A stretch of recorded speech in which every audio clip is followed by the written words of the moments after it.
Bueno, buenas noches compañeros, buenas tardes, buenas noches. ¿Cómo están, compañeros? Espero que bien. ¿Todo bien, Rafa? ¿Todo bien, Camilón? Bien. Programa 27, Tribuna TV de Rafa.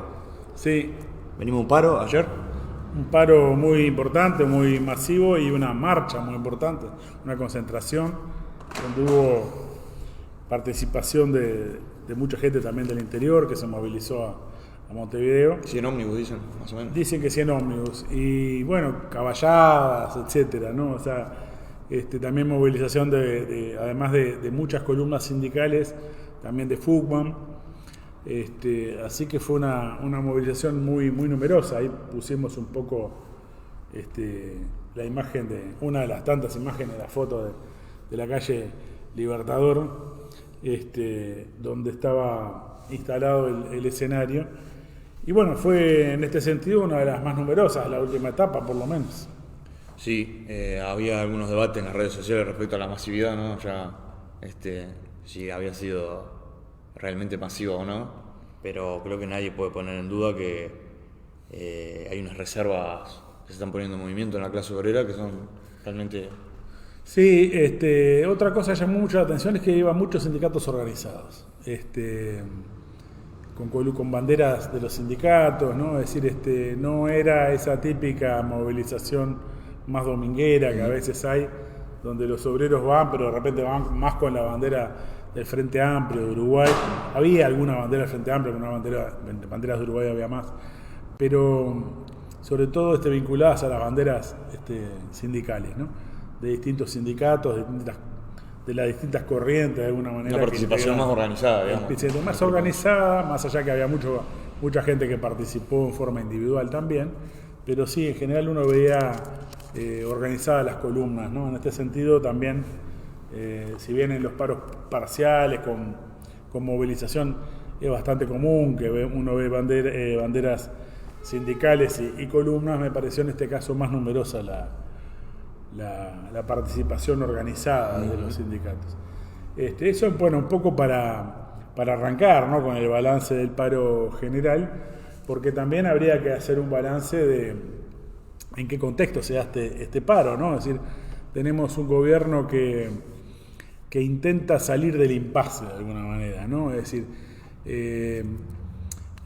hay que recordar que el gobierno de la calle Pou y la coalición se instala con una amplia coalición de gobierno de 5 partidos, de 4 partidos y un resto, que es el partido de Novik, pero en el cual cuando lanzan la ley de urgente consideración también pretendió dar un mensaje de una ofensiva, ¿no? de que tomaba una fuerte iniciativa, lo cual fue hasta cierto punto así porque también en la propia coalición de gobierno le recortaron gran parte de la ley, ¿no?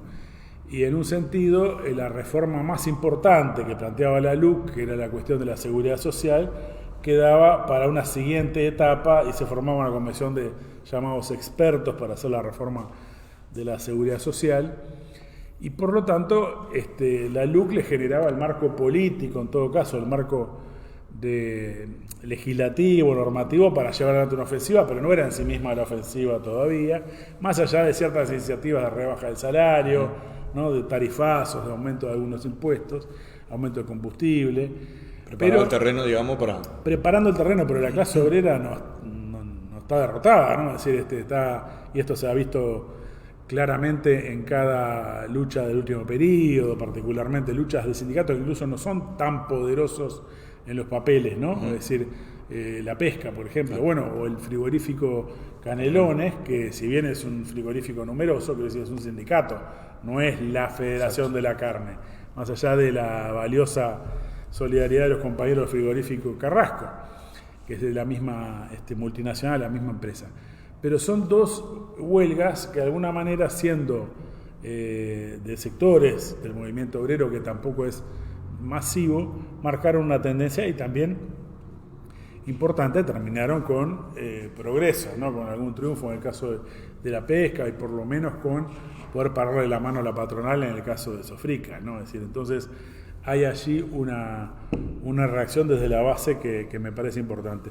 Entonces el cuadro en el que está plantado el gobierno, en particular después del 8 de julio, cuando se presentan casi 800.000 firmas por el referéndum parcial, es un cuadro donde está midiendo paso a paso en qué medidas se puede lanzar o no a llevar adelante las medidas que pretende llevar adelante el gobierno, que reclama el Fondo Monetario, el Gran Capital, ¿no? Porque si despiertan a la clase obrera y se genera un cuadro de mayor polarización política en un contexto de crisis capitalista, de desempleo, de creciente miseria, rebaja el salario y de pesimismo de la propia clase capitalista, bueno, se le puede dar un mazazo. Marzo en abril hay un plebiscito donde puede llegar a ser derrotado. Entonces esta es una situación que entiendo que marca este cuadro de cierto inmovilismo, y no inmovilismo porque sería exagerado, pero cierto impasse del gobierno, donde ahora la Comisión de Expertos de Seguridad Social, que querían meter la pata en el acelerador para sacarla rápido, empezó a pedir sucesivas prórrogas de 45 días para no presentar ningún informe. Hasta ahora no han logrado armar un borrador que sea común a toda la coalición de gobierno. Rafa, yo te escucho y antes de arrancar el programa conversábamos y da la impresión de que si uno mira la campaña electoral que hizo el gobierno, esto ha sido reiterado, pero ahora me parece muy claro, ha sido reiterado en el programa, lo hemos abordado, pero ahora parece muy claro que están en veremos las reformas principales y la bala de plata, por llamarlo de alguna manera, que era esta LUC, que al menos podría venderla como la principal reforma en vista de que todo indica que la reforma de la Seguridad Social con estos sucesivos pedidos de prórroga de la Comisión de Expertos que están revelando me parece que es lo que revela mejor el impasse. La propia reforma de la educación, ¿no? Es decir, que tanto también fue un eje, ¿no? Un debate muy grande, al punto que yo recuerdo los debates que había entre los partidos de la coalición multicolor respecto a qué era más importante, si el ministro de Educación o la cabeza del CODICEN, y había hasta una pelea ahí, ¿no? Porque había sido uno de los ejes de crítica a los 15 años de gobierno del FA, el problema educativo. Todo parece indicar que tampoco va a haber una reforma en ese plano, ¿no? Sino que lo que hay intento muy tímido ahora se anunciaba, estos días anunciaba Da Silveira, que bueno, que se va a ir a este bachillerato, algo muy tibio, ¿no? Y bueno, y en sexto vamos a tratar de poner énfasis a principios de 2023, primero. Pero la fecha que manejan es 2023. Entonces todo indica que si efectivamente pasara, las encuestas dan que en realidad, las que se han conocido, hay un 43-44% dispuesto a anular los 135 artículos de la LUC y un 30 y algo. Sí, está parejo. Está parejo.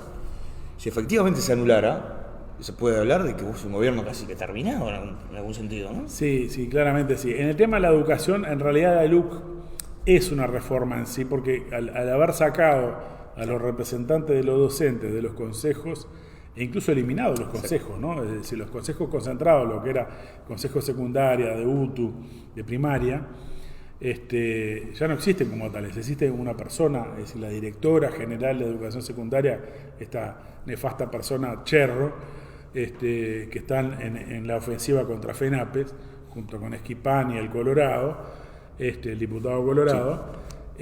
Bueno, eso de alguna manera implicó una reforma, no del contenido en sí de los planes de estudio, pero sí en cuanto hay un ataque a los sindicatos.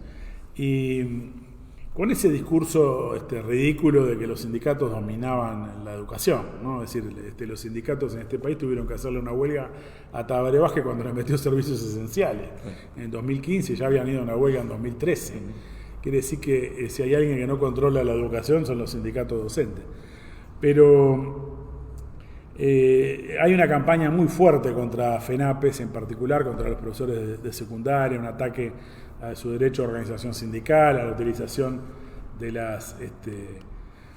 las horas gremiales para que sus dirigentes puedan ir a reuniones bipartitas, puedan ir a distintas instancias necesarias de organización del propio sindicato, y que obviamente muchas veces les obligan a trasladarse por todo el país. Entonces el hecho del uso de la llamada licencia gremial es lo que están atacando con una campaña que es realmente de calumnias y de infundios, pero que busca debilitar al sindicato, ¿no? Para dar un golpe después con estas medidas que, claro, por un lado son menores, pero por otro lado van a implicar una modificación en cuanto a la carga horaria, y por lo tanto va a haber sectores docentes que van a quedar sin laburo. Es decir, va a haber una reacción de sectores docentes Y bueno, lo que están intentando acá con esto es que FENAPES no tenga resto para enfrentarlo. Y por el contrario, todas estas movilizaciones que estamos viendo, ayer hubo, me pareció mucho docente, me pareció ver, me parece que está empezando a crecer un poco una reacción también en el sindicato docente. Por otro lado, por ejemplo, la investigadora parlamentaria, el informe de los que investigaron todo este tema de las licencias gremiales a nivel de secundaria, o sea, el informe que va a tener que laudar el CODICEN mismo, dice que había un convenio y que las horas esas fueron cumpliendo un acuerdo entre el Consejo de Secundaria y FENAPES, o sea que no es que lo hicieron por su cuenta, que faltaron y pasaron un papelito cualquiera, sino que estaba en el marco de un acuerdo bipartito. Por lo tanto, se va a caer esa ofensiva en un punto, más allá de que desde el Parlamento Schifani, el diputado Schifani del Partido Colorado, intenta seguir fogoneando, pero también se va quedando un poco sin, es realmente ridículo que haya una comisión parlamentaria para investigar las horas sindicales. Es decir, en todo caso es un tema administrativo que debería discutirse en el Consejo Secundaria y hacer una investigación. Que lo lleve en el Parlamento quiere decir que forma parte de un operativo político, una operación política para atacar al sindicato y para dejarlo a la defensiva de manera de poder lanzar las otras reformas. Pero por ahora, como tú decís, tampoco que se lancen a una reforma general de conjunto, aunque habrá que ver todavía un poco mala la información, ¿no? Sí. De todos modos, la tónica general del gobierno creo que es esta de estar pasó a la defensiva en muchos sentidos, ¿no? Por ejemplo, en el tema del combustible tenían la política de hacer estos aumentos mensuales casi, ¿no? Mensuales para hacer caja por un lado, y por otro lado generaban una especie de campaña para la desmonopolización de la importación de combustibles, para golpear a ANCAP. Bueno, me parece que están un poco reculando, hicieron una rebaja de, no sé, 0,04. Así que están midiendo un poco en ese sentido. Y el otro elemento que manejan las diferentes analistas es la desaparición del cierto escudo que le permitía la pandemia, ¿no?, al gobierno. Claro. Que permitía, que había recibido hasta cierto punto el beneficio de votantes del propio Frente Amplio, ¿no? Decir, bueno, sin duda, y que hacía que el ministro de Salud Pública era una de las figuras con más respaldo, ¿no? Es decir, porque estaba todo el tema de la salud y bueno, y hay gente que veía una gestión exitosa, entre comillas, más allá de los 6.000 y pico muertos. Con lo cual, sí, se acabó la larga luna de miel, no es para tanto luna de miel, pero es decir, ese periodo de cierta gracia que tuvo incluso con el electorado que no la votó, a la coalición de gobierno. Sí, se están empezando a mostrar resquebrajamientos en el seno de la coalición de gobierno, ¿no? Ya hace rato se viene mostrando. Yo mencionaba que la ley de urgente consideración hubo puntos que intentó colocar la calle Pou que no salieron, pero ahora todo indica que esto se va a profundizar. Ahora hay toda una discusión en el torno al dinero para colonización, el Instituto de Colonización, si va a ir una parte de ese dinero para un plan para los asentamientos, que van a ser chirolas, ¿no? Es decir, estamos hablando de que hay 200.000 personas con necesidades de vivienda y de todos los servicios en todo el país, sobre todo en el área metropolitana, pero en todo el país. Y bueno, con la guita que van a mover no mueve la aguja, quiero decir, pero eso entró en crisis porque el gobierno pretende sacar dinero del Instituto de Colonización y ahora están coincidiendo en una reunión ahí en Toledo Chico, estaban Manini, Ríos y Mujica dirigiéndose a los colonos que estaban protestando todas estas cosas. Quiere decir que ya ahora Cabildo Abierto... En el marco del Cabildo Abierto no le da los votos, además, ¿no? Claro, no le da los votos para que el dinero salga de ahí. Si quiere crear ese fideicomiso para la supuesta solución para los asentamientos. Entonces, bueno, por un lado vemos que compiten por el mismo electorado Mujica y Manini, pero a la vez son dos viejos socios, ¿no?, en el gobierno de Mujica y de Tabaré Vázquez. Es muy cercano al MPP, muchas cosas, y a Orsi, los planteamientos de Manini, más allá de que en otros puntos tengan diferencias, y por lo tanto también este encuentro es un poco simbólico, ¿no?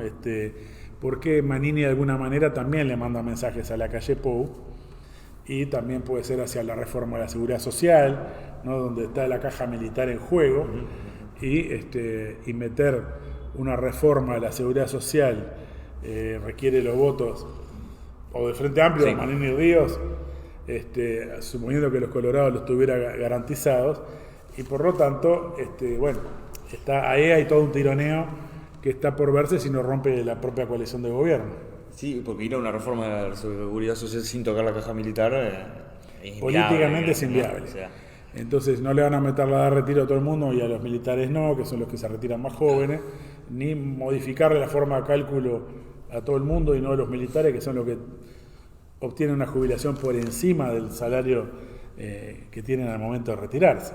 Por lo tanto, ahí hay todo un elemento que va a poner en jaque un poco la reforma de la seguridad social, aunque lo principal es que hay una enorme resistencia popular, ¿no? Es decir, estas encuestas que hablan de un 70 y pico, 80% en contra del aumento de la edad de retiro, es muy, muy importante porque refleja una claridad diáfana, ¿no? Desde el punto de vista de lo que expresa la reforma de la seguridad social, que es un masazo a la clase obrera. Contradictoriamente, si ustedes van a las marchas y van a los discursos, la palabra que no van a escuchar de Marcelo Abdala, ni de los dirigentes del Frente Amplio, es decir, si el 78% está en contra del aumento de la edad de retiro, ¿cuál es la mejor consigna electoral? No aumentar la edad de retiro. Claro. Es la única palabra que no vas a escuchar en un acto sindical ni en un acto del Frente Amplio, que no hay acto del Frente Amplio por otro lado. Entonces quiere decir que es muy pérfida en este sentido la política de los dirigentes del Frente Amplio, porque ellos son partidarios del aumento de la edad de retiro, pero bueno, ahora no es fácil llevarla adelante, y mucho menos si son oposición y quieren llegar a ser gobierno de vuelta. Entonces hay un empantanamiento del régimen político, una intervención de la clase obrera muy importante, y una política de los dirigentes sindicales que en realidad busca volver a subordinar a la clase obrera al Frente Amplio. Es decir, hay que decir que el referéndum contra la LUC no nació del Frente Amplio. Quiere decir, por un lado el Frente Amplio es el que lo apoya y el que se va a ver beneficiado si triunfa. Pero en realidad el Frente Amplio no quería llevar adelante el referéndum. Y estuvo todo el tiempo en la línea, que también la manejan sus representantes en la seguridad social, de que había que buscar una negociación para que no fuera tan dura la LUC o para que no sea tan dura la reforma a la seguridad social. Bueno, la base del movimiento obrero, la base de los sectores populares está saliendo la movilización, y los dirigentes del PIT-CNT, en particular el discurso de Marcelo Abdala de ayer, pero ya es un discurso recurrente, plantean permanentemente la necesidad de construir la nueva mayoría, porque solo con los votos de la clase obrera no podemos ganar contra la LUC, ¿no? Es decir, el discurso que la clase obrera sola no puede, que tiene que aliarse a otros sectores, y empieza a aparecer por allí de alguna manera la sombra de lo que había sido la concertación para el crecimiento en el 2002, en el pedido previo al ascenso del Frente Amplio del Gobierno, en el marco de una alianza con sectores incluso terratenientes, ¿no? Sí, la mayoría nacional. Ahora, ¿a qué apunta esto de las nuevas mayorías también, ¿no? Es decir, es un planteo que va para la LUC, para el referéndum, pero que va más allá. Es decir, está detrás del planteo de que el FAR recupere el gobierno. Y no es menor que estamos en una campaña de referéndum en la cual hay una comisión pro referéndum en la cual está la llamada intersocial, que está el PIT-CNT y las organizaciones sociales, y el Frente Amplio. Entonces vos vas a una reunión en el Hospital de Clínicas para hablar de la LUC, y va a estar un dirigente sindical y va a estar una diputada del MPP o de acá o de allá, y permanentemente ahora las actividades por la LUC empiezan a ser donde hay, por ejemplo, va a haber una en AEU el no sé qué día, ahora no recuerdo, sobre la educación, y entonces va a estar un dirigente de FENAPES, y va a estar, por ejemplo, Florit por el Frente Amplio, o alguien del frente que mande el Frente Amplio para hablar, un diputado para hablar de la educación. Quiere decir que casi que hay una articulación muy fuerte entre el Frente Amplio y el PIT-CNT, En el que la expresión más mayor es la de Fernando Pereira. Y la expresión mayor es la de Fernando Pereira, exactamente. Porque ahora yo te escuchaba y digo, bueno, evidentemente el FA no quería ir ahora. Fernando Pereira tampoco. Fernando Pereira tampoco, pero fue principalmente uno de los que se embanderó, digamos, Sí, a nivel mediático. Después que salió, él lo tomó. Lo tomó, claro. Sí. Y bueno, el pasaje de Fernando Pereira al PIT-CNT, que igual va a ser a través de una elección, todo indica que también hay otra candidatura que es la de Gonzalo Sibila, del Partido Socialista, que lo estarían apoyando también representantes de otros partidos, entre ellos el partido, bueno, la organización, partido, no sé si, no es la palabra adecuada, la lista de Carolina Cose y algunos otros sectores del Frente Amplio muy chicos, estarían apoyando a Gonzalo Sibila, que era el planteo original, ¿no? De todo un ala que estaba el Partido Comunista, el Partido Socialista y la gente de Cose, de intervenir en las internas del Frente Amplio para la presidencia del Frente Amplio con un bloque. Y bueno, pareciera ser que la candidatura de Fernando Pereira, por un lado, busca hacer renacer al FA, volver a vincularlo al PIT-CNT, a los movimientos sociales, ese discurso que también ha hecho en el pasado Andrade, pero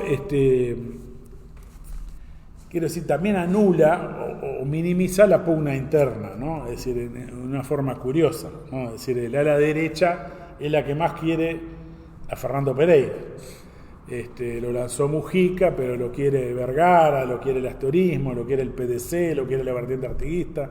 Es decir, lo quieren todos los sectores de lo que era el astorismo. Claro, frente al Libercereña antes, y el MPP, y de alguna manera buscan cerrar una polarización en el Frente Amplio.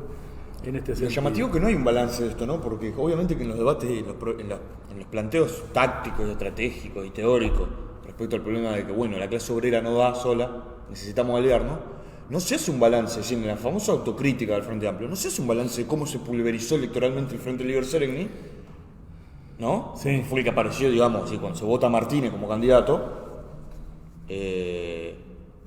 aparece como el tipo, ¿no? Bueno, votémoslo, a pesar de que sacó una minoría, porque llegó un 50% de los votos en la interna, aparecía como, bueno, hay que votarlo porque es el que puede conquistar el centro, ¿no? Exacto. Siempre es el mismo debate, pero son los sectores que aparecen pulverizados. Es decir, que ni siquiera electoralmente se confirma esa teoría, ¿no? Claro, pero ellos van a siempre argumentarlo para decir que perdimos justamente porque ese centro se pulverizó. Se jibarizaron. Claro. Entonces Andrade mismo en una entrevista dice, tenemos que ayudar a que crezca eso, porque necesitamos a todos para ganar.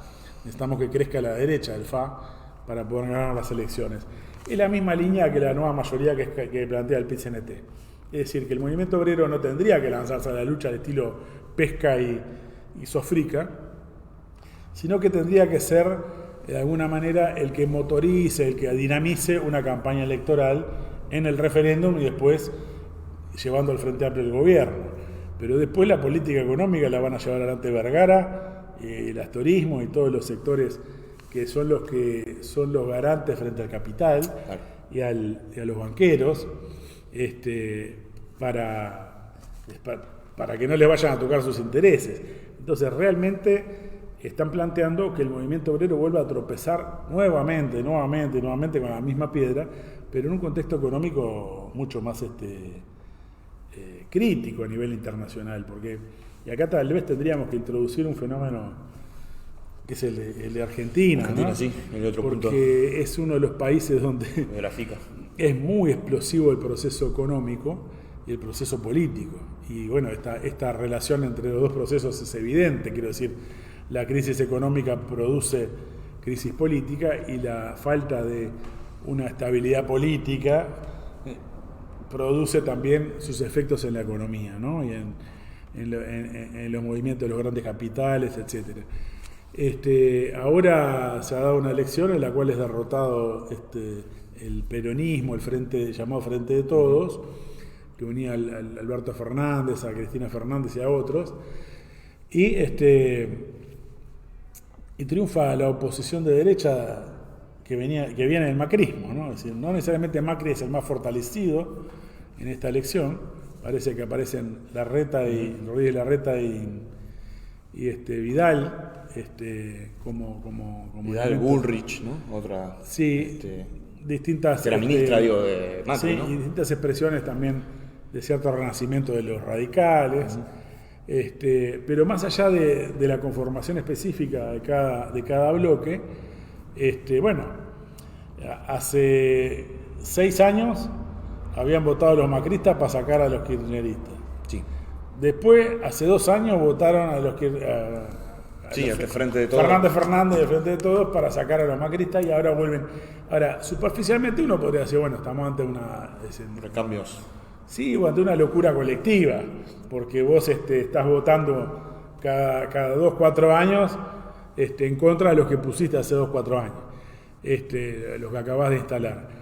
El tema es que lo que revela esto es que ni hace 6 años había una ofensiva derechista imparable, ni ahora, ni después hubo una nueva ola de centroizquierda, ni ahora viene una nueva ola derechista. Hay una inestabilidad política y un proceso convulsivo en términos políticos, en donde los regímenes políticos empiezan a expresar una crisis política profunda, es decir, una crisis de poder, porque ¿quién va a negociar ahora con el Fondo Monetario?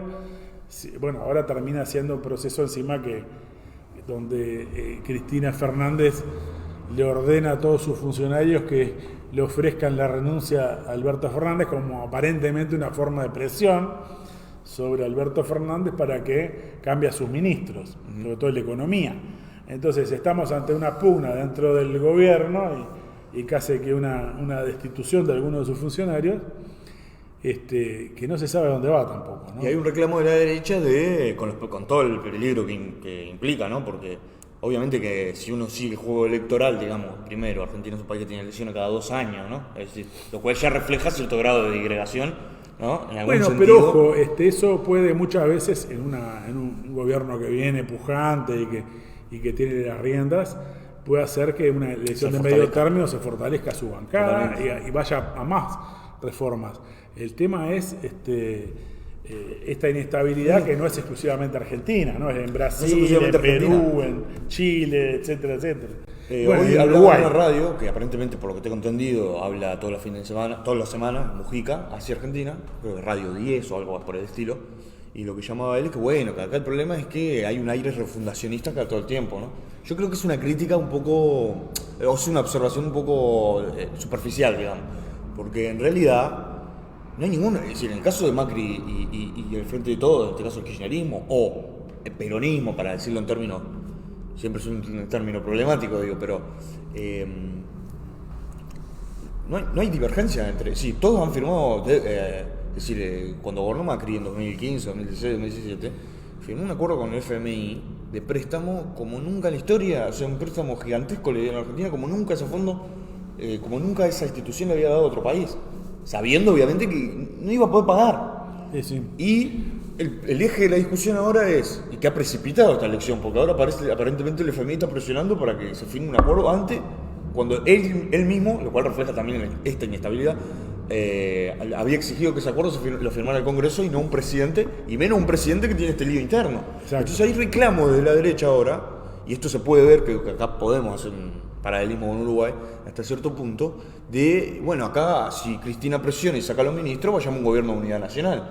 El problema que tiene que es que no va a tener recambio después seguramente, ¿no? Es decir, esto que hablamos nosotros, macrismo, kirchnerismo, ir a un gobierno de unidad nacional te quita esa posibilidad, bueno, en cierto punto, ese ¿no? sí, por un lado sí, pero el discurso de Mujica, de que se refundan, ¿no? Es decir, cada gobierno pretende hacer una refundación, evidentemente no va a que tengan diferencias de fondo, sino al hecho de que no pueden convivir, es decir, lo está llamando la unidad nacional. Claro.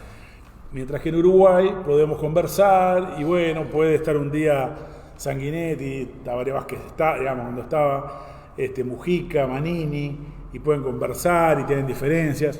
Es decir, ese elogio de la civilidad política de Uruguay, en contraposición que en Argentina no la llamada grieta y todo lo demás, es un llamado también a bajar que Sí, la izquierda no acabo de presiona, que la izquierda no quiere refundar nada, ¿no? O sea, la Claro. izquierda me refiero en términos no de la izquierda trotskista en Argentina, sino de lo que Mujica considera la izquierda.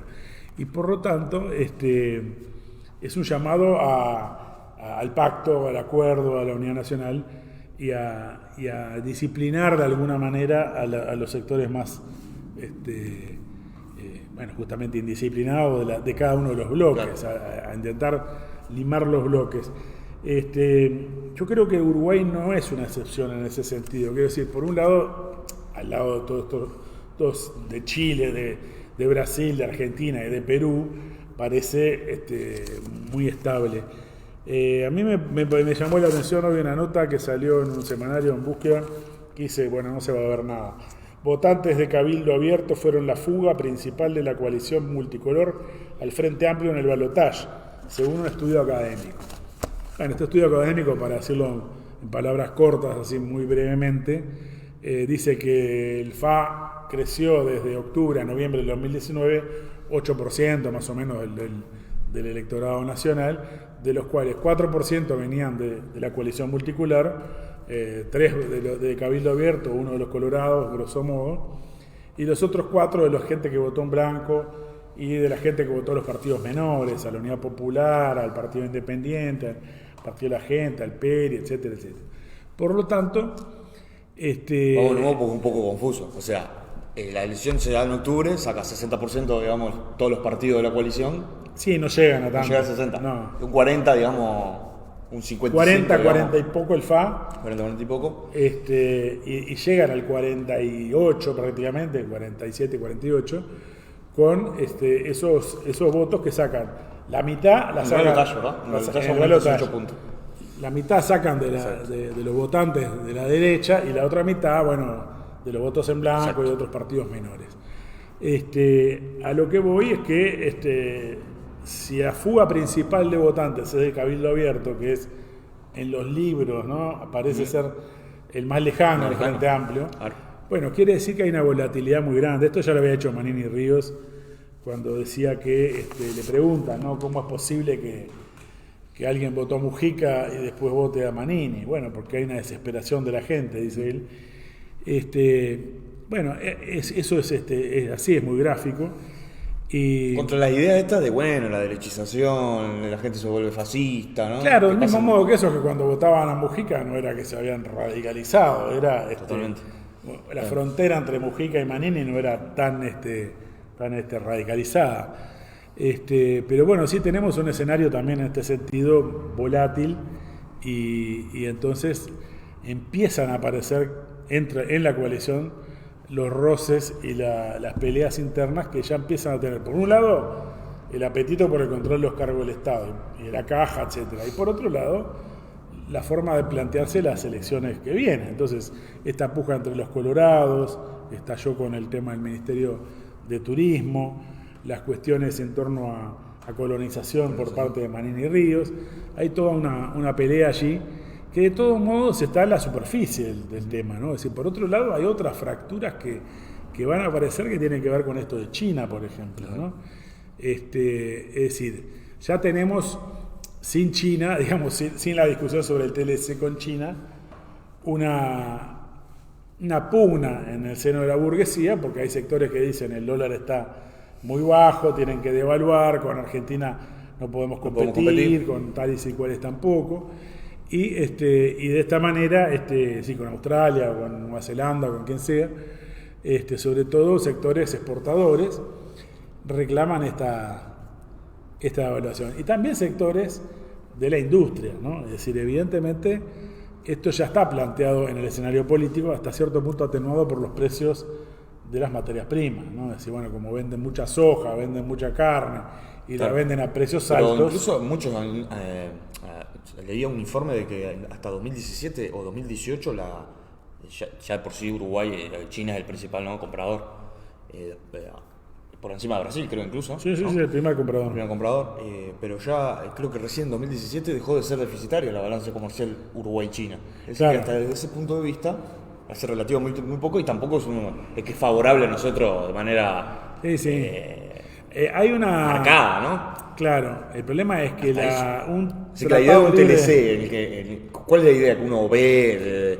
Un TLC nos va a permitir prácticamente ser una potencia, ¿no? Una Suiza de América nuevamente. El planteo del TLC favorece estrictamente a los sectores ruralistas, ¿no? Es decir, pueden aumentar la venta de soja, además de que les bajarían los impuestos, sobre todo la soja, ¿no?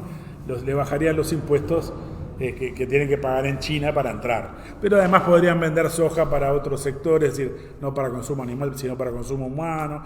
Entonces poderla vender a otro precio, más cantidad o lo que sea.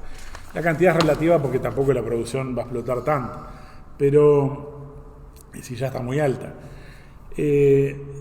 Pongamos que sí, que a un sector capitalista le va a dar un beneficio enorme. Lo concreto es que eso, cómo se empalma con sectores industriales que pretenden, por ejemplo, la automotriz y otros metalúrgicos y esto y lo otro, que trabajan y que tendrían una competencia imposible. Por otra parte, no se compatibiliza con los acuerdos tampoco con Argentina y Brasil. Entonces tienen que mudar a Uruguay del vecindario para llevarlo a hacer La otra explicación es que dicen que en realidad, otra lectura que había es, esto es un globo ensayo en realidad, porque de esa manera la calle coloca como en un aprieto a Estados Unidos, en el sentido, China me da bolilla, ¿no? Claro. Y luego, ya lo había dicho, ¿no? En una entrevista. Le tira la caña, ¿no? Me da vida. Y le puso a China en el anzuelo para ver si muerde. Esto ya es más lo que se dice en la prensa internacional de geopolítica, digamos, ¿no? Pero bueno, en ese sentido nosotros habíamos reproducido hace un tiempo la entrevista que le habían hecho a Lacalle Pou, ¿no? por un medio extranjero, donde Lacalle Pou tomaba mucha distancia respecto a Biden y decía que con China iban a intentar negociar y llegar a acuerdos, y cuestionaba mucho la política internacional de Estados Unidos en este aspecto, ¿no? Creo que sí, que también es otro elemento, obviamente, que hay de esto, obviamente se plantea esa discusión, pero yo quiero ir al otro aspecto también, es decir, la coalición de gobierno. Ahora son todos pro-chinos. Claro. Cabildo Abierto se hizo pro-chino. Es decir, ¿resiste un TLC? ¿La coalición de gobierno resiste a un TLC con China o está ya todo por los aires? ¿Las cámaras empresariales se pueden poner de acuerdo? Entonces, es todo un elemento que yo creo que más que un globo de ensayo hay que ver si no es un bolazo. Quiero decir, si no es un tema que tiró arriba de la mesa Lacalle Pou para que parezca que tienen algún tema, más allá que hay una carta al gobierno chino diciendo que están dispuestos a negociar. Hace 4 años se reunieron con Tabaré Vázquez, Xi Jinping, diciendo que quería hacer un TLC con Uruguay y no se llegó. Entonces, a mí me hace acordar un poco al proceso de cuando Tabaré Vázquez estaba muy hackeado por la crisis de ANCAP y llama a todos los candidatos, a todos los partidos, a todos los expresidentes, etcétera, y les dice que encontró petróleo en la plataforma marítima. Entonces todo el mundo empezó a hablar del petróleo y qué iban a hacer con el petróleo, y en parte corrió la agenda. Y ahora estamos todos discutiendo de qué va a pasar con China, y en realidad esto, en el mejor de los casos, si fuera así, llevaría bastante tiempo, pero por otro lado generaría unas tensiones internas en la propia coalición de gobierno, ni hablar del Frente Amplio, que tendría también más resistencias internas todavía que la coalición de gobierno. Entonces, es un fenómeno interesante como ahora los que eran los socios privilegiados de Trump pasaron a ser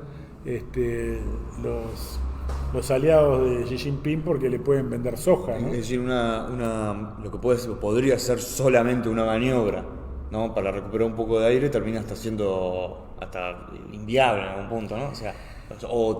El problema muy corto vuelo, quiero decir, ¿no? Si es viable y empieza la negociación real, y bueno, van a tener una pugna interna en la clase capitalista por los distintos intereses que empiezan a estar en juego. Acá eso ha provocado, por ejemplo, cuando se discutía, no con China, con Chile, un tratado de libre comercio, había intereses, por ejemplo, de los laboratorios, la farmacia, digamos, los farmacológicos, que decían, nos van a invadir, ¿no? Se acaba la industria los laboratorios en Uruguay. Y eso era un tratado con Chile, no tenía el impacto que puede tener el acuerdo con China. Donde ya este año ha habido resistencia de sectores de la construcción, por ejemplo, las patronales de la construcción, las cámaras, que se quejaban porque capitales chinos empezaban a quedarse con licitaciones en obras del Estado, y en ese sentido, es decir, no tienen chance de competir. Con lo cual no es tan sencillo para la calle Pou este tema en el que se metió. Y bueno, y a la vez, por supuesto que también dividiría el Frente Amplio. Por lo tanto, eso que quiera ser usado como un acuerdo de unidad nacional parece difícil, ¿no? Creo que quieren dar la idea de que están con posibilidades de crecer, de expandirse, de llegar. Que tenemos perspectivas, ¿no? Que tenemos perspectivas, que hay un horizonte para crecer, y de esa manera ganar, incluso la clase capitalista, en primer lugar, venderle el discurso de que pueden tener una expansión comercial, claro. Y por supuesto a la población en general. Pero no es realmente un horizonte realista, ¿no? Es decir, por otro lado, no vivimos en el proceso de que van a firmar un TLC con China, un TLC con Estados Unidos, van a estar bien con todo el mundo en un contexto de creciente guerra comercial entre los distintos estados, etcétera, ¿no? Se la van a resolver desde Uruguay. Es realmente... Y que esto, yo creo que, y hablando ya, llevándolo un poco más a la cuestión de la lucha política, uno ve que hay un incremento de los discursos anticomunistas, ¿no? En general, quiero decir, ¿no? O anti-izquierda, ¿no? O fascistizantes, en algún punto. Y uno dice, ¿por qué, no? O sea, si el capitalismo va, el comunismo cayó, o lo que todo el mundo indica que era el comunismo, independientemente de lo que nosotros pensemos, ¿por qué hay este rebrote de elementos tipo Milei en Argentina, ¿no? Y aparentemente hay algunos también acá que quisieran tener algún discurso en ese sentido de la libertad y demás. ¿Por qué aparece ahora si el capitalismo va también, no? Claro, bueno, eso sí, es muy interesante. De todos modos, los lo otro es la izquierda, elementos ¿no? radicales de capitalistas, digamos, que aparecen, tienen distintas características. Porque, por ejemplo, el Milei es con un discurso, ¿no?, antiestatista y de liquidación de toda legislación, por supuesto, que beneficia al movimiento obrero, etcétera. Pero básicamente con el discurso liberal, mientras que uno ve los nacionalistas en Europa y todo lo demás que tienen un discurso más de antieuropeo y de encerrarse, como los que rompieron en cierto punto con la Unión Europea en Gran Bretaña, claro. Aunque después terminan yendo hacia el bloque con los yanquis, ¿no? Rompían con Europa y terminaban aliados a Trump. Pero quiero decir, no es exactamente la misma derecha la que está emergiendo en Argentina, que no tiene mucho para ofrecer. No. Porque el discurso ese es, hagamos un menemismo al cubo y llevemos adelante una liquidación completa del Estado, de las jubilaciones, de todo. Es un discurso que generaría un enfrentamiento, una respuesta de la clase obrera descomunal, es decir, no puede avanzar.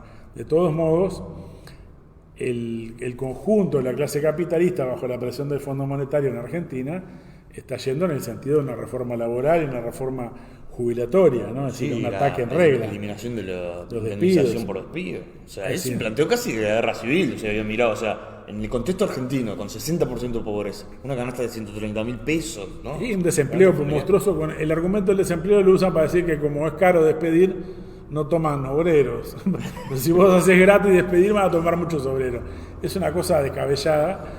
Que plantea la eliminación de los sindicatos, porque en realidad solamente se puede llevar por ese lado, ¿no? Bueno, evidentemente acá hay un problema con la burocracia sindical argentina, que es un nivel de descomposición infinitamente superior a la de los sindicatos en Uruguay, ¿no? Y la integración al Estado y a los intereses capitalistas. En muchos puntos la burocracia sindical argentina ya tiene intereses muy directos, como se vio en el tema ferrocarriles, ¿no?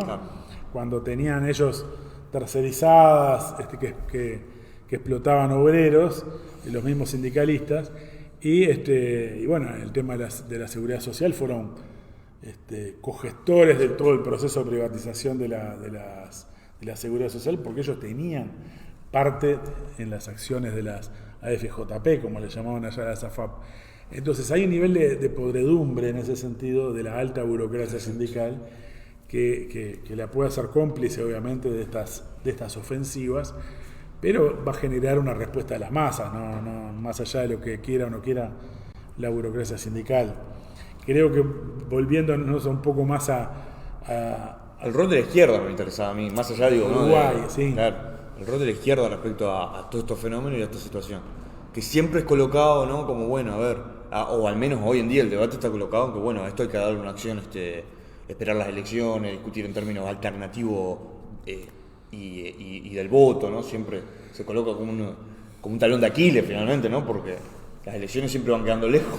Claro, pero está ese planteo del bloque social y político de los cambios que defendía la mayoritaria del PCNT, ¿no? Fernando Pereira, Marcelo Audala, que ahora tiene este nombre de la nueva mayoría, es más o menos lo mismo, solo que el bloque social y político ahora lo quieren ampliar, porque el Frente Amplio les quedó chico, necesitan más aliados.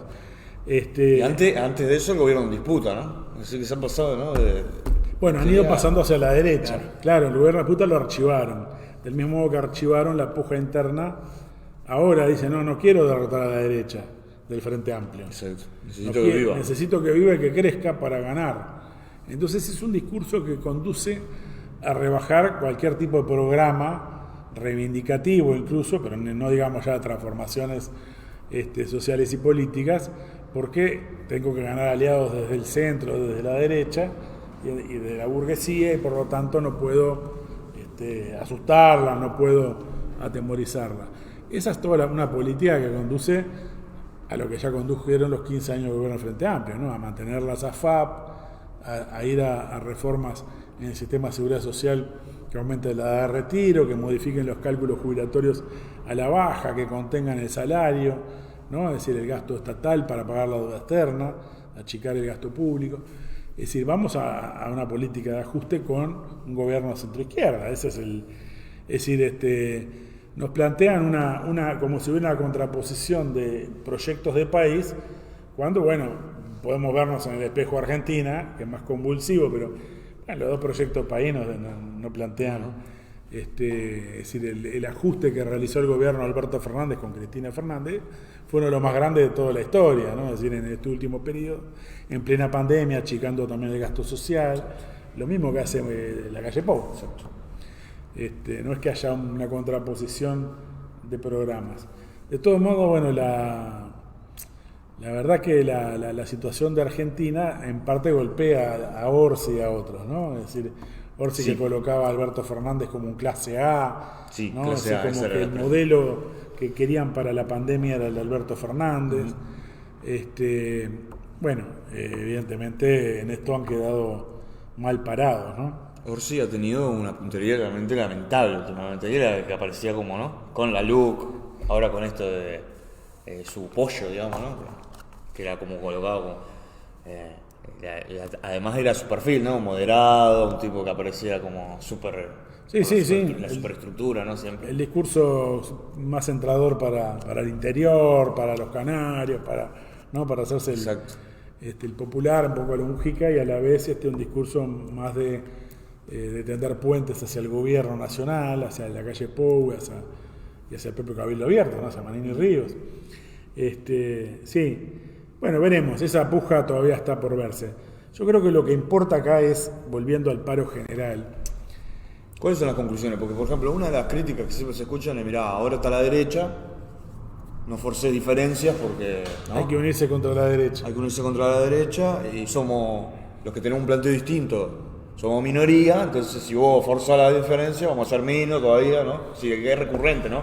Bueno, pero hallar las divergencias para... Claramente lo que está en discusión en el movimiento obrero, en la izquierda, etcétera, es, o lo que debe colocarse en discusión, es si el paro general coloca una perspectiva de ir a una lucha por el aumento de salario, contra los despidos, contra la rebaja del salario, contra la achique del Estado, contra la reforma de la seguridad social del Fondo Monetario, y hay que salir a la lucha ahora, o si el movimiento obrero tiene que ser de alguna manera un furgón de cola y un elemento que en el mejor de los casos presione al Frente Amplio y busque generar nuevos aliados para generar una nueva mayoría y en el 2024 volver al gobierno. Ese va a ser el eje de toda la discusión. Es decir, toda la discusión que ya en el 2018 se había planteado que el eje político era el bloque social y político de los cambios. Bueno, un año después el bloque social y político de los cambios perdió las elecciones, fruto de toda una política del Frente Amplio que fue desmoralizando a su base y que no, estaba agotada por completo, no tenía una perspectiva de salida tampoco en el plano económico. No van a abrir una situación nueva porque estamos en un cuadro internacional mucho más de mucho más crisis en el sentido de la crisis económica y también mucho más convulsivo. En ese sentido no estamos en 2005, no estamos en vísperas de un proceso de cierto crecimiento económico, sino en una situación realmente catastrófica, ¿no? Es decir, estas convulsiones en América Latina lo están mostrando. Totalmente, Rafa. No sé si nos queda algo o vamos a anunciar. No, yo creo que ya hemos hablado bastante. Sí que estaría bueno en los próximos programas empezar a discutir más temas, por ejemplo, del Congreso del PIT-CNT. Sí. ¿Noviembre, en teoría? 5, 6 y 7 de noviembre, creo. Donde, bueno, estos temas van a estar en juego, ¿no? En discusión. Sabemos que los congresos del PIT-CNT... Todavía no. Pero ya te digo bloque social y político de los cambios, nueva mayoría, etcétera, etcétera, sí, para derrotar al gobierno neoliberal, tenemos que conseguir más aliados, etcétera, etcétera. Ese es el discurso que escuchamos ayer a Marcelo Abdala. En el otro extremo, digamos, en la polémica hoy sindical, si bien no hay todavía un documento, es decir, posiciones de los sindicatos más combativos, por ejemplo, la corrección de sindicatos, etcétera, se ha rechazado este planteamiento del bloque social y político, pero no hay todavía un planteamiento alternativo claro de estrategia, ¿no? Es decir, uno de los debates yo recuerdo, y creo que va a estar planteado, es este problema de que, bueno, cuando se discutió de manera escrita, creo que en el 10º, no recuerdo el número del Congreso exacto, pero el punto era, bueno, las limitaciones de un gobierno policlasista, ¿no? Porque se asumía, de parte de la dirección mayoritaria, los contratos con UPM, el crecimiento de la extranjerización de la tierra, etcétera, pago de la deuda, el no 6% del PBI para la educación, es decir, todas estas cuestiones. Entonces, bueno, el problema era ganar una correlación interna, porque el gobierno era policlasista. Yo recuerdo que nosotros, en ese debate por escrito, colocamos el problema de que lo que aparecía como una discusión semántica, ¿no? En realidad no era un gobierno policlasista, sino un gobierno de colaboración de clases. El gobierno policlasista oscurecía la posición de las clases dentro de ese gobierno o de ese régimen. Y ahora parece que se volviera a plantear en los mismos términos, es decir, no en los mismos términos, pero bueno, si vamos a un gobierno en el que yo tengo que ampliar, parecido a lo del PT de Brasil, ¿no? Es decir, siempre esperando las elecciones, siempre el hecho de, bueno, no puedo tener baranda a la derecha, ¿no? Cada vez me voy más hacia la derecha. Se va a volver a plantear el problema del gobierno policlasista de manera más exacerbada todavía, ¿no? Porque si yo tengo que contribuir, un Andrade, ¿no? Que he colocado como la izquierda, tiene que contribuir a que crezca la derecha, que crezca Vergara o que crezca Orsi o no sé quién, se vuelve a plantear en los mismos términos teóricos, ¿no? Si sí, vamos de vuelta a un gobierno policlasista, ¿hacer qué? Pero más a la derecha y con una situación económica que no puedo recrear, porque no tengo ni el crecimiento no tengo el ingreso por la venta de materias primas y además tengo seguramente un crecimiento, un aumento de la tasa de interés en Estados Unidos con todo lo que eso implica. Sí, no tiene solución de continuidad, quiero decir, para mí. Bueno, lo que yo creo que es relevante es que todos estos sectores han archivado por completo cualquier planteamiento de transformación social. Es decir, ya ni siquiera en términos reformistas. Claro. Si antaño hablaban de reforma agraria, bueno, hoy no tienen en ese sentido ninguna autoridad, ni ningún planteo, ni ninguna aspiración, porque han llevado adelante bajo el gobierno del Frente Amplio una concentración inédita de la tierra cada vez en menos manos y en manos de grandes empresas multinacionales. Lo mismo como cualquier otro aspecto programático donde la izquierda pretendía avanzar, entonces ya no llegamos hasta lo que queremos, pero vamos a llegar. Nacionalización de la banca, es decir, incluso en los términos nacionalistas y no socialistas con que planteaban las transformaciones, hoy ya no plantean nada de eso. es decir, carecen por completo de perspectiva y de programa, y por lo tanto no son una salida para la clase obrera ni mucho menos posibilidad de unirse a un movimiento de lucha internacional para superar el capitalismo. Y este es un tema que justamente hay que colocar en la discusión de la izquierda, ¿no? Es decir, cuando nosotros hemos planteado en oposición a los frentes amplios, a las nuevas mayorías, y a los planteamientos de este tipo de gran alianza de clases, el planteamiento de un frente de trabajadores, de la independencia de clase, del movimiento obrero, que es la condición para poder realmente unir a los explotados en un programa de lucha, porque volvemos a lo mismo. Las nuevas mayorías se quedan callados sobre los métodos de retiro, que está en contra del 78%. ¿Por qué las nuevas mayorías no dicen que no hay que aumentar la edad de retiro? Porque están con las viejas minorías capitalistas y no quieren llevar adelante una guerra contra los bancos, un enfrentamiento contra el gran capital, sino que le quieren ganar el voto al gran capital para que diga, mira, como vamos a seguir con la SAFAP, dame el voto. Es decir, no el voto decisivo es impopular, pero el voto decisivo en el sentido que el gran capital no les cierre el paso. Quieren hacer buena letra con el Fondo Monetario y con los grandes capitalistas. Por eso no toman una bandera tan popular como no aumentar la edad de retiro y aumentar los impuestos a las multinacionales, aumentar los impuestos al capital, el aporte patronal, etcétera, que son medidas reformistas en definitiva, pero ni siquiera esas la pueden levantar. Es decir, carecen de ningún tipo de planteamiento transformador. Por eso esta discusión que se va a dar en el movimiento obrero nos parece importante para abordar una discusión más estratégica, ¿no? Es decir, por un lado, en relación al plan de lucha y a la plataforma que hay que llevar adelante para darle continuidad al paro general y a lo que la clase obrera está demandando a través de estas movilizaciones masivas, pero que coloca la necesidad de contraponerlo a la estrategia de nueva mayoría, de bloque social y político de los cambios que lleva adelante la dirección del PCNT, y por lo tanto plantea la necesidad de una lucha obrera y socialista, es decir, consciente de que está planteando una lucha por el poder para la clase obrera, para una transformación social sobre nuevas bases. Muy bien, Rafa. Bueno, yo creo que por acá podemos dejar, ¿no? Sí, en principio nos vemos el próximo jueves, ¿verdad? Nos vemos el próximo no jueves, no sabemos qué hay. Creo que no, pero... A veces el fútbol sí, no, conspira. Primero nosotros que queremos ver el partido, además, ¿no? Sí, somos los primeros. Claro, compartan, comenten. Una cosa, estaría bueno a ver si en la próxima podemos traer a Natalia de vuelta. Sí. Tenemos Natalia varios Leiva. temas, Natalia Leiva, varios temas históricos, pero también hay temas de la educación que estaría bueno. Nosotros tenemos una visión un poco desde afuera, cómo se vive esto entre los docentes. Sí. Hoy hubo ocupación además Hoy hubo ocupación en Santa Catalina, en la UTU de Santa Catalina, sí, muy combativa. Y hubo desalojo también enseguida porque aparentemente no estaban... ¿Pero cómo? ¿No está el sindicato policial garantizando que no haya desalojos policiales? Hay un problema ahí con el... ¿cómo es? De comunicación. Sí, se ve que los aliados Son aliados, sí. no son tan aliados. Otro tema del sindicato policial del PCNT que en el fondo sigue en el tapete, ¿no? Bueno, dejamos por acá. Vamos por acá, compartan, comenten, mándenos críticas. Seguramente que fuimos largos, ¿no? Capaz que es una de las críticas, pero bueno, vamos a intentar concentrar mejor los planteos. Entonces, Bueno, hasta la próxima. hasta la próxima, compañeros y compañeras.